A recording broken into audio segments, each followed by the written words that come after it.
Stop scrolling, because this is the moment everything changed. I was still waking up from anesthesia when my phone buzzed. Not a call, not a message, a photo. Enjoying the sea breeze. Champagne. Ocean views. Smiles I recognized too well. And in that 1 second, my recovery pain didn't matter anymore. Something else did. I checked my account. And that's when the truth hit harder than any surgery ever could. I used to believe family meant trust. That loyalty was automatic. My father taught me discipline early, how to plan, how to prepare. He called it love with structure. So when he remarried, I tried to believe nothing had changed. But belief is expensive, and I paid for it. When my appendix ruptured, I gave them access to an emergency account. Not because I was careless, because I trusted. That was my mistake. And theirs. At first, it wasn't obvious. Just silence. Delayed replies. Small gaps that didn't feel important until they did. Then my pharmacy card declined. Then another attempt failed. And then came the photo again. A cruise. Paid for with money meant for emergencies. And suddenly, everything made sense. I zoomed in. My father wasn't relaxed. He was relieved. Like he had finally used something he had been waiting to touch. You don't need it anyway, my stepmother texted later. You'll be fine. I didn't reply. I didn't react. I started documenting everything. Because here's what most people don't understand. Control doesn't come from emotion. It comes from clarity. While they were celebrating, I was already moving my real funds.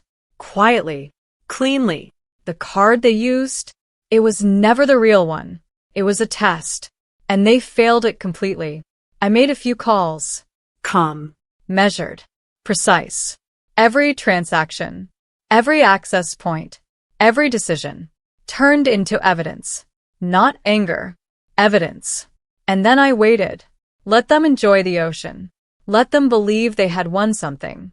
Because entitlement always confuses silence for surrender. Then I made my move. The account froze.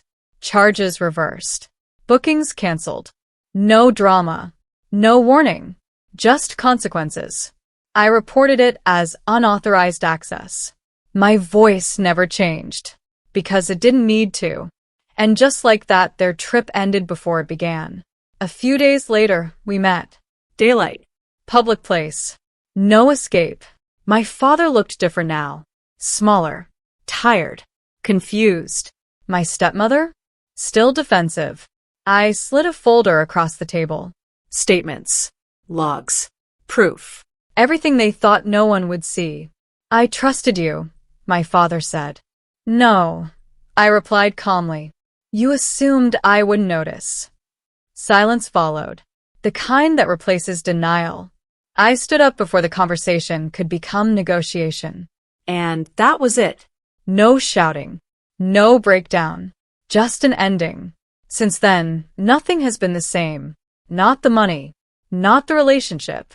Not the story they tell about me. And honestly, I don't correct it anymore. Because I learned something they never did. Trust isn't fragile. People are. Now I live differently. Quieter. Stronger. Clearer.